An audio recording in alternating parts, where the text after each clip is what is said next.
भाई यहां से पंजाब किंग्स को टेंशन होनी चाहिए। अब तक वो टेंशन नहीं थी और मुझे भी ऐसा लग रहा था कि it's a very strong team. I know पहले 7 में 6 जीते, 1 नो रिजल्ट था, 3 लगातार हार गए, इट्स ओके। बट अब तो टेंशन होनी चाहिए क्योंकि आप 4 लगातार हारे हैं। एक तो वो टेंशन, आई थिंक जो दूसरी बड़ी स्ट्रेस पॉइंट होगी वो ये कि आप पिछले गेम में 200 चेज नहीं कर पाए, इसमें 200 डिफेंड नहीं कर पाए। And I think the bigger worry for Punjab is in the bowling. Of course batting में फिर भी आप बैक करोगे उन बैटर्स को। अगर ऊपर से प्रियांश और प्रभ चल गए ना भाई, तो कोई दिक्कत नहीं है, तो फिर वो बैटिंग खींच खाच के 200, 250, 250 भी लगा देगी। But with the ball Punjab continuously run leak कर रही है। अर्शदीप का दिन अच्छा था अगेंस्ट दिल्ली कैपिटल्स, उनको एक्चुअली विकेट्स मिले और उनकी इकोनॉमी भी अच्छी थी, लेकिन उनके अलावा सभी बॉलर्स ने रन लीक किए हैं यार। और ये अब तो पैटर्न सा बन गया है। धर्मशाला में 2 गेम और खेलने हैं जिसमें एक नाइट गेम होगा। मुंबई इंडियंस और आरसीबी के अगेंस्ट वो 2 गेम और हैं। पंजाब के 3 गेम टोटल बाकी हैं, ठीक है, 3 गेम बाकी हैं। MI, RCB, LSG. पंजाब को 2 जीतने ही जीतने हैं श्योर शॉट क्वालिफिकेशन के लिए।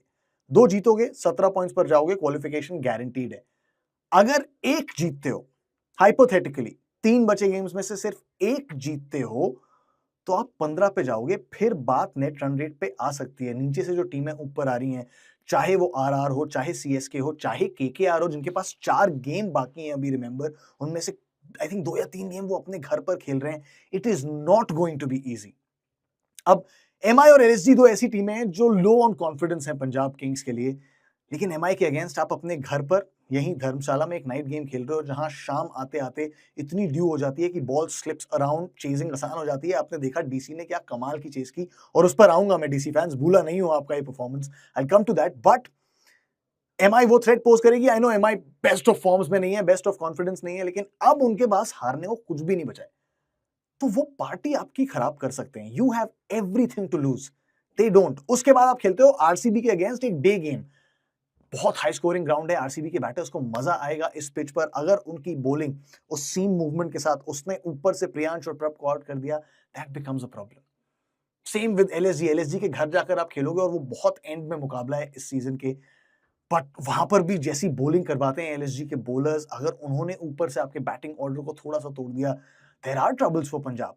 और अब वो उस सिनेरियो में है कि अगला गेम तो जीतना ही जीतना है। यू लूज 5 इन अ रो, फिर बहुत कठिनाई हो जाएगी, क्योंकि फिर तो बचे दोनों गेम्स जीतने ही जीतने हैं। पंजाब यहां पहुंची कैसे यार? पंजाब तो हम सबने सोच लिया था कि ये तो टॉप 2 जाएंगे ही जाएंगे यार। पहले 7 में जो टीम 6 जीत जाए, जिसके 13 पॉइंट हो जाए, जिसके गेम में कमी दिखे ही नहीं। I know bowling run leak कर रही थी, बट बैटिंग इतनी कमाल की हो रही थी कि आप बैक कर रहे थे कि यार ये तो बड़े आराम से कुछ भी इनको दे दो, ये चेस कर लेंगे।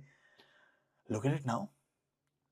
यहां से अगले 3 में 2 जीतने ही जीतने हैं क्वालिफाई करने के लिए। टॉप 2 की तो बात भी नहीं कर रहा मैं। जीटी, एसआरएच, आरसीबी अब तक, और वो स्टार्ट इतनी अच्छी थी पंजाब किंग्स के लिए कि उस पॉइंट्स टेबल पे आप देखो, अब तक इस गेम से पहले तक Punjab Kings was on par. GT, SRH, RCB सबको मेहनत करके ऊपर आना पड़ा है। 3 गेम्स लगातार हारने के बाद भी पंजाब वाज ऑन पार, उनके बराबर थी। अब इस गेम के बाद पंजाब के पास पहली बार डिसएडवांटेज आया है। ऊपर वाली तीनों टीमें पंजाब से पॉइंट्स में आ गए हैं और गेम्स बराबर खेले हैं। ये एडवांटेज था उस स्टार्ट का, and I think Punjab will be disappointed और अवेयर कि कहां थे वो और किस सिनेरियो में थे। मुझे अब भी लगता है, और ये बात मैंने अपनी इंस्टाग्राम रील में भी कही थी, कि अगर पंजाब टॉप 2 क्वालिफाई नहीं करता है तो Punjab will be very very disappointed. क्योंकि टीम है भाई, टीम है और करना चाहिए था उनको क्वालिफाई। बट यहां से इक्वेशन बड़ी साफ है, 3 में 2 तो जीतो पहले क्वालिफाई करने के लिए। आइडियली 3 में 3 जीतो and you go through. RCB Punjab वाला वो गेम धर्मशाला में विल बी ब्लॉकबस्टर। थोड़ी हिस्ट्री है दोनों टीमों के बीच। आरसीबी ने पंजाब को पिछले सीजन फाइनल में हराया था। Punjab put that tweet out, you know what I am talking about. It's going to be interesting, it is going to be interesting. Delhi Capitals, भूला नहीं हूं मैं आपको, मैं आ रहा था आपके ऊपर। कहाँ थी ये वाली परफॉर्मेंस इतने समय तक? ये बात अक्षर ने कही एक्चुअली उस पोस्ट मैच में, कि यार इतना लंबा सीजन होता है, हम 2-3 गेम्स, और एक्चुअली वो 2-3 गेम्स ऐसे हारे जहां the results could have gone in their favor. If they went in their favor, who knows? But यार ये this was some chase. अक्षर पटेल ने जैसी बैटिंग की। I love माधव तिवारी का इंट्रोडक्शन, एंड आई थिंक आप और देखोगे माधव तिवारी को खेलते हुए। सैयद मुश्ताक नहीं खेला, विजय हजारे नहीं खेला, सिर्फ ये लोकल लीग्स खेल के आए एंड ही इज रेडी यार। बॉल के साथ, बैट के साथ आते हुए जो उन्होंने एक शॉट खेला ना, जो चौका लगाया, कमाल। दैट टेल्स यू कि कितना कॉन्फिडेंस है उनके अंदर अपनी खुद की एबिलिटीज में। साहिल परख जितनी देर दिखे उतने अच्छे लगे। अक्षर पटेल, इसी अक्षर पटेल को तो ढूंढ रहे थे विद द बैट, जो इंपैक्ट रन दे सके, जो तेज खेल सके। दिस अक्षर पटेल वाज बीइंग मिस्ड और अच्छा लगा उनको ऐसे बैटिंग करते देख के। I know very late in the tournament, mathematical chance है, but seems very unlikely.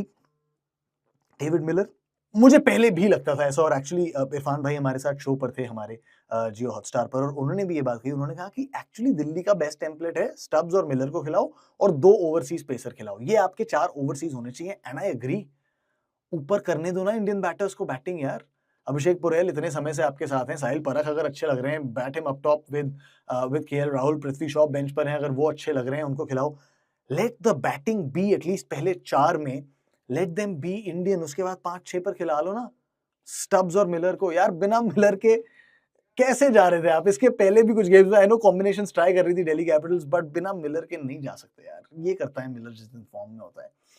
Good chase, good win for the Delhi Capitals. I think बहुत कुछ है उनके लिए to build on top of अगले सीजन के लिए, बट थोड़ा और कंसिस्टेंट रहना होगा। अगर कंसिस्टेंट रहते तो बात यहाँ तक आती ही नहीं। जितनी स्ट्रॉन्ग टीम है, जितने कमाल के नाम है उस टीम में, you would really want them to do well, but ये चेज बहुत कॉन्फिडेंस देगी उनको। बॉल के साथ बहुत कॉन्फिडेंस दिया होगा। जिस तरीके से शुरुआत की थी, वहां रन लीक किए, उसके बाद to pull things back, I think 6 over में 72 हो गई थी दिल्ली पंजाब किंग्स, उसके बाद to pull things back. Punjab के लिए वरीज हैं भाई। प्लेऑफ सिनेरियो मैंने आपको समझा दिया है। पंजाब किंग्स फैंस, आपको कैसी लगी ये हार? क्योंकि अब 4 इन रो के बाद तो पैटर्न भी है, तो क्वेश्चन मार्क्स भी हैं, तो होल्स भी हैं इस टीम में, बट ये टीम कमबैक कर सकती है। इसमें बहुत ताकत है, इसमें कमाल के प्लेयर्स हैं। एक प्लेयर चाहिए, एक मैच विनिंग परफॉर्मेंस चाहिए और गाड़ी वापस पटरी पे आ जाएगी, बट वो परफॉर्मेंस जल्दी चाहिए। हार बर्दाश्त इसके बाद तो बिल्कुल ही नहीं कर सकते आप। मुंबई इंडियंस के against is a good chance, go against the Mumbai Indians, score those runs, get those wickets, एक जीत लाओ। हार का सिलसिला लेके आप प्लेऑफ्स में नहीं जाना चाहते हो। 2 जीत gets you to 17, 3 gets you even better, maybe top 2, but फिलहाल तो जीत के साथ शुरुआत करो।